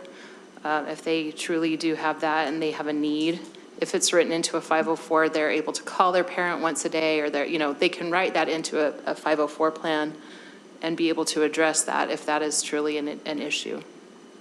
I know that, I think I'm talking about not clinical anxiety or not like I have a daughter who doesn't have a 504 plan, but totally could have used a Cat Watch in elementary. She never would have used it, but there was like a period where she was so concerned about earthquakes, just so concerned about them. And if she had a Cat Watch, she would have been like, okay, but I got my mom. And she would have never called me or anything, but I know it would have solved some problems for us. I'm talking about these weird little childhood things like that, you know, but I still think that we have, which brings me to my next issue, and that is leaving room in this for, you know, for professional judgment. And the question of where that line is. I think on the elementary level, it's very easy to understand what professional judgment is. It's looking at your, you know, one of 30 students or, you know, less than 40 students likely, and saying, okay, what does this child need or that child, and working it out. But, you know, how do we feel about a school saying, okay, we're gonna have cell phone passes that you can earn as part of our PBIS strategy? Or a teacher saying, if you finish your work, you can listen to music on your phone. Are these, is there room in the policy for this, or isn't there room in the policy for this? So- That's what I need to know. So we did have this section that used professional judgment language to 7. I think it's actually going to go more in the title section, not in one of the subsections. I would say that if there's flexibility built into some of these exceptions, we did allow or continue to allow in 7B that in senior high schools, teachers may use electronic devices for instruction in accordance with school policies and state law under the direction of the principal. So there is some. We're talking about the junior high level. Yeah, we only gave that type of flexibility to the senior high schools. And So if I'm a junior high, I'm not going to be able to use cell phones as a reward. It doesn't prohibit that explicitly. And again, we're trying to create a baseline approach by which schools could then create and craft their own policies on top of that. So there is consistency across the board. So I suppose that would be permitted. What do you think, Doug? I don't think the way it's currently written, and that's actually why I brought that up before. So if you want to address something other than bell to bell, then that would, I think, need to be added to what we've currently got. If you want to include those things, I think we can address those things. I think the starting point here was, at least where Ben and I, what we got from the District Community Council and otherwise, was that we were going to do bell to bell in elementary and junior high school. If we want something different than that, the board is obviously welcome to open that up. I would love to get, feedback from teachers, especially in our junior highs, before if they feel like that's something necessary, or I think it's opening, it's opening them up if you allow any of it. If you say, okay, this is a reward or this, and what about those kids who don't have one? Is that an unfair reward for some? It kind of, I would like to get more feedback before I see that added in personally to this policy. I feel like junior high, it's not necessary, but that's my personal opinion.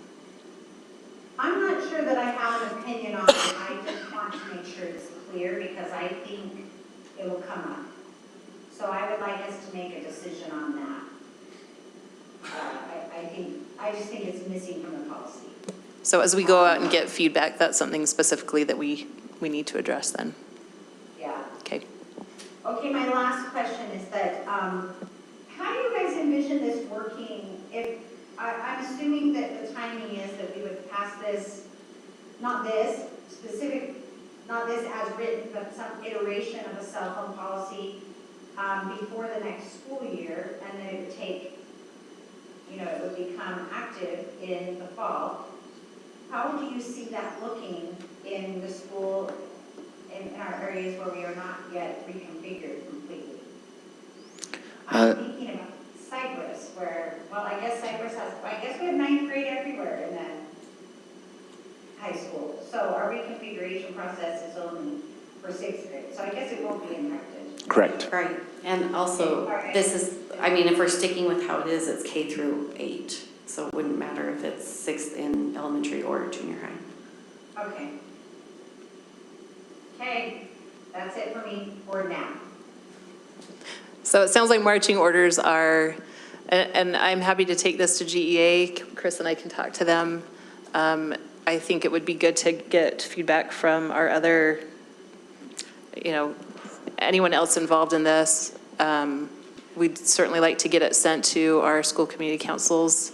If any, I know some of them have canceled meetings in May, but any They feedback could still we can provide get. feedback via email. We could do a survey, just a really light survey to policy, and just provide any comments or feedback that you have. I think that would be great.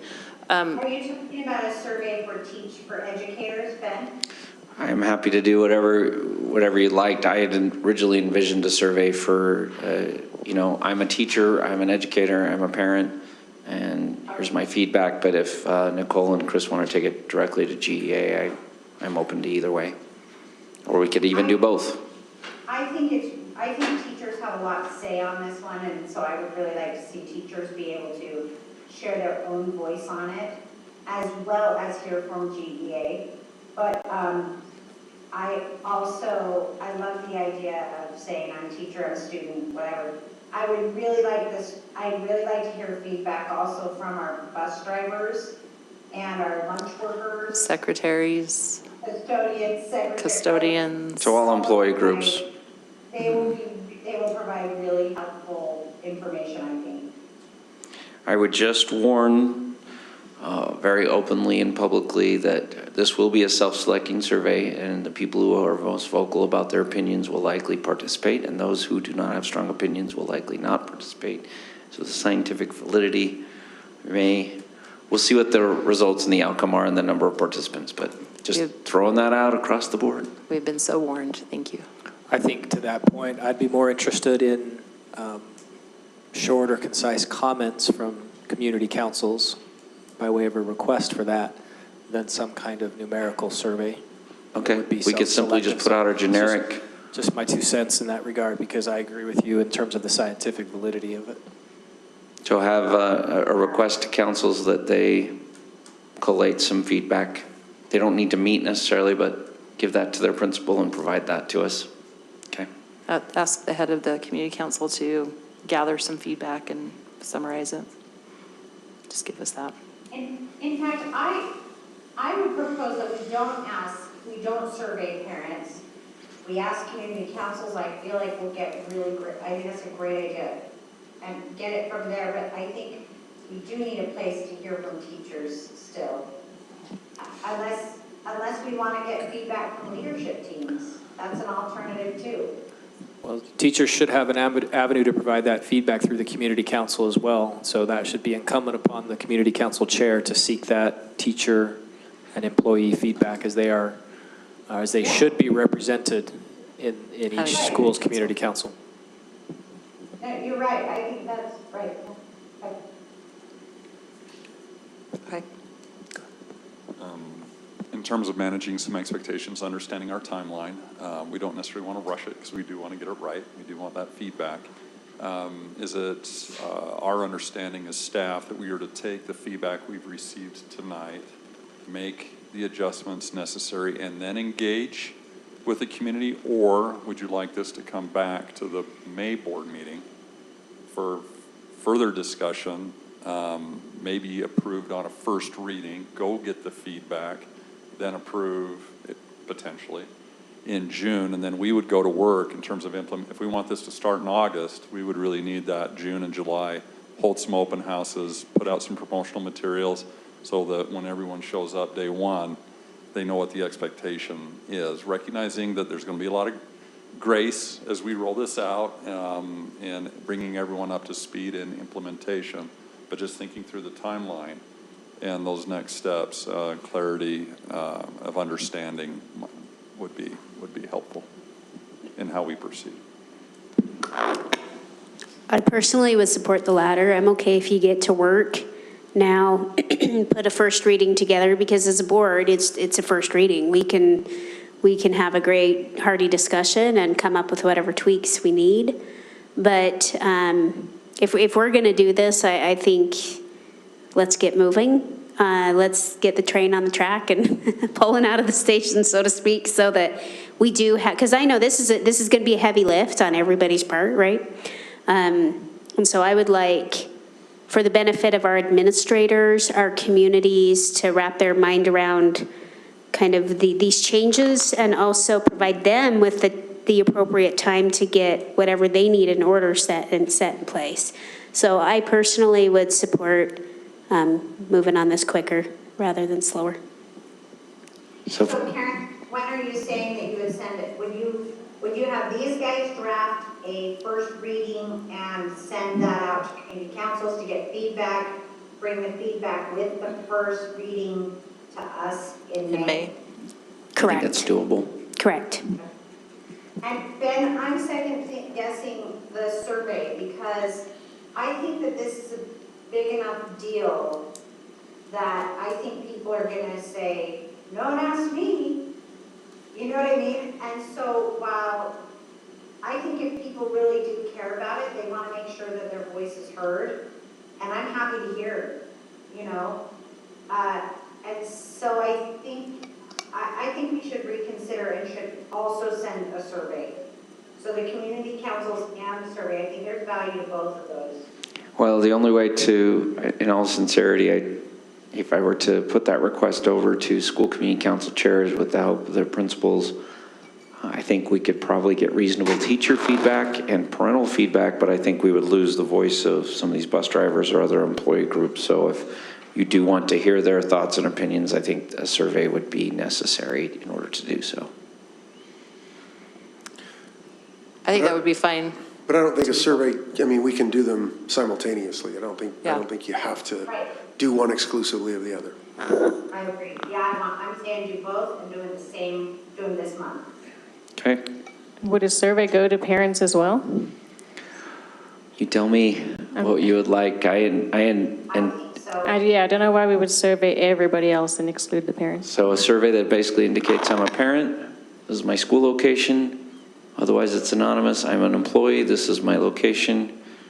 So we can kind of gauge. The importance of that is just gauging what type of feedback and where we're receiving it from, and make sure that we're giving opportunity for everybody to participate. We can play with it, but maybe we just have a survey where we drive somebody to a location where if they do have, rather than soliciting, we could use our community, or excuse me, our school, our community councils and that sort of thing to try to drive some I think, responses toward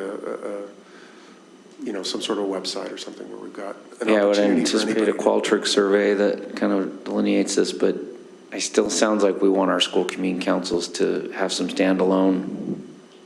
If they're able to, I think. I'd put it a little differently. I have no issue with seeking additional feedback by way of self-selection in terms of a broader response group. But I think we should explicitly request feedback from our community councils, that this is a board request that you respond to, whether it's a series of questions or how we want to present that. But I think we want the community council to do some due diligence. That's more than just self-selecting into a survey, that they seek feedback from their council individually, collectively, from teachers and employees in the building, and then from their neighbors and fellow parents and community members as well, and then come back to us with their representation of that sentiment. Like I said, I'm happy to receive all of that self-selecting feedback, and that may prove to be helpful, but I think we really need to drive this through the community councils to provide a more representative pool of feedback, if you will. I agree, Clark. I concur, Clark. what about student feedback? Do we want to hear from students? Nope, just kidding. We feel like we know what they want. I'm just kidding, I'm just kidding. Dr. Knight, didn't you bring this up with the SBOs? I did speak to the SBOs, and what feedback I heard from them is very much in keeping with what we heard in District Community Council and what's represented here, so. I feel like student feedback can be useful, but at the same time, if you're going to ask a kid, should we take your cell phone away, what are they going to say? And when our goal, I mean, this is where we go back to our mission and vision. What is our purpose here? It's to educate kids, and right now we're seeing that this has become a problem and a distraction and is not helping our kids fulfill this mission and vision that we have. And if it is, do our kids understand that, and are they going to give us some valuable feedback on how, not that they can't give us valuable feedback. Let me backtrack that, sorry. I don't want to sound that way, but at the same time, is that really are we going to get that same type of thing from them? I guess that's the question that I have. Clark? If I may, they may provide us some valuable feedback. It would be part of that self-selective feedback. So I have no issue with welcoming their feedback, but we should request that they specify That who they're they students. are, just like we do with other Their surveys. student, parent. Absolutely. We request them to identify themselves as a student, a parent, and I realize that that's on the honor system, so to speak, but that's fine. But I don't think we should restrict their ability to No. provide us some feedback. We may find something very valuable in that feedback. No, and yeah, I agree, sorry. I don't mean to suggest that the kids can't give us valuable feedback, but I think you're going to see it slanted one way or the other if we do, relying on that as a guidepost. Leslie, did you have something? Yeah, if I may, in that same meeting that the superintendent was in, one thing that kind of rang true to me was I think our students want consistency. They want teachers to, whatever the line is, tell them where the boundary is, and then just be consistent in whatever you say. I think that was a major message that we took from that meeting. I think oh, sorry, Julie. I was just going to say to this, just to back Ben up a little bit, on these self-selecting surveys, I'm fine surveying whoever. I do think we have to just really keep in mind that those self-selecting surveys, typically, we hear those loudest voices that are really against or really for, when in reality, the vast majority are somewhere in the middle. And so I'm fine seeking out this, but we just, as a board, we need to keep it. We need to keep in mind that this will not be a scientific survey of random sampling with professional, statisticians crunching the numbers like we do on some of our other critical surveys. So I'm okay surveying as long as we fully recognize that when those results come back, we just have to realize these are the loudest voices that are usually on the opposite ends. And I guess that's where I'm talking about with the students. When we get students, we're going to hear from the students who are, don't take my cell phone away. But maybe we'll hear some other surprising things.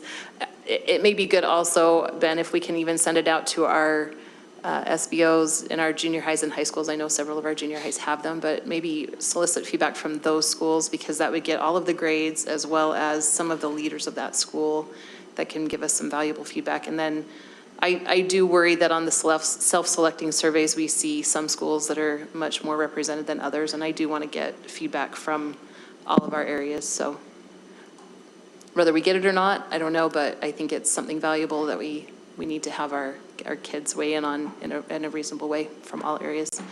Julie has her hand up. I think our representation issue is huge, and I'm glad you brought that up. I wanted to say too that with our students,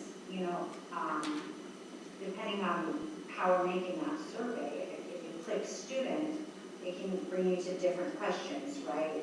And so we can ask questions that are going to bring us more valuable information from students, like about the enforcement of the policy, or things like understanding consistency. I was surprised when I went to the junior high, their biggest thing, I forgot to say this, their biggest thing, and this was mentioned in 3 different classes, I don't care what you do, I just want the same thing at every school, because it makes me so mad that this school over here uses their cell phones during lunch and I can't.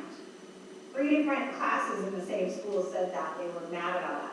So they're justice and consistency, but if we ask the right questions, it will help us make a better policy, because we'll understand what's not working for them, right?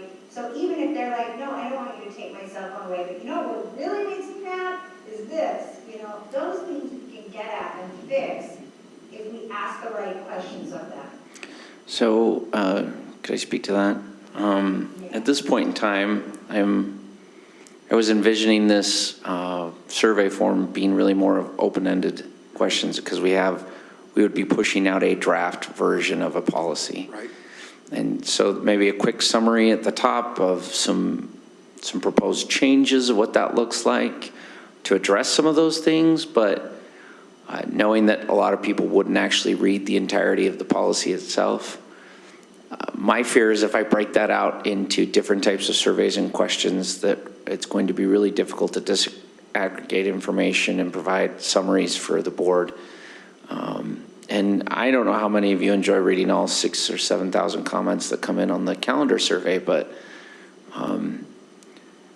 we want to be able to collate information for you in a meaningful way and make data-informed decisions. Yeah, I appreciate that, Ben.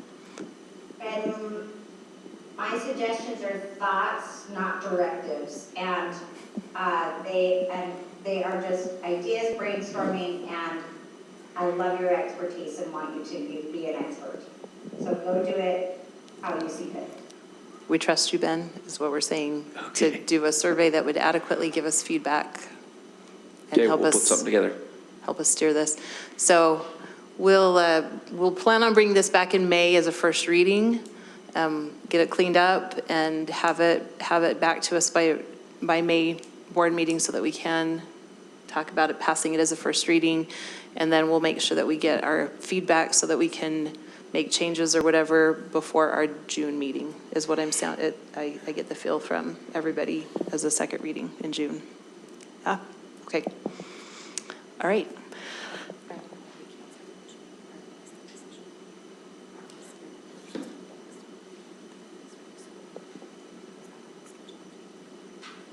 We were looking at canceling the May study session because usually we don't have one in May because of graduations. Has that been taken off the calendar officially? It's still on the calendar officially, and I think we haven't brought that up. So the question is, do we need a May study session? Right now, it's scheduled for the last week of school. I would point out that there is some new legislation with respect to school security concerns that we're going to need some feedback and input from the board, and I know we discussed it in ELT, I don't know how. Okay. Have we ever canceled May's study session? I don't recall that. We don't have it in June, July, and August, but I don't recall ever canceling it in We May. have, because it's ended up on the same week as graduation, so we have, I believe, So it's supposed to be May 21st. We have graduations the 22nd, 23rd, 24th. not, last year didn't end up on that same week, but I believe the year The graduation. before it was. So last year, we didn't cancel it. No, but I believe it was the year before that we did. Hopefully nobody falls out of their chair tonight, but I think we better keep it. We didn't do it we had it on 2022 as well. Yeah. So I remember one year that we did because it ended up same week. That's why I asked. I surprise myself sometimes. nice, Clark. I support keeping it. I mean, that's a busy week, but you know what? It's also a good busy week with happy things. So Yeah, I think we for sure. keep it, but that's just me. Okay. Well, as we do have need of it apparently for some specific business. I think there's we'll go I don't know, keep I'm it. looking at the superintendent. We hope to have more information by then. If we don't have USB guidance, then maybe, Or the state security chief's guidance, then yeah. Okay. All right, we'll go ahead and keep it then. We have need of an executive session for the purpose of negotiations. So we need to have a motion made. I move that we go into executive session for the purpose of negotiations. I'll second. All right, we have a motion and a second to move into executive session for the purpose of negotiations. This is a roll call vote, so please state your name and your vote. Kim, start with you. Kim Chandler, yes. Chris Wynn, yes. Karen Winder, yes? Clark Nelson, aye. Julie, go ahead. Julie Jackson, yes. And Nicole McDermott, yes. All right, we're going to take a 5-minute break and to excuse everybody that is not needed for this, and we will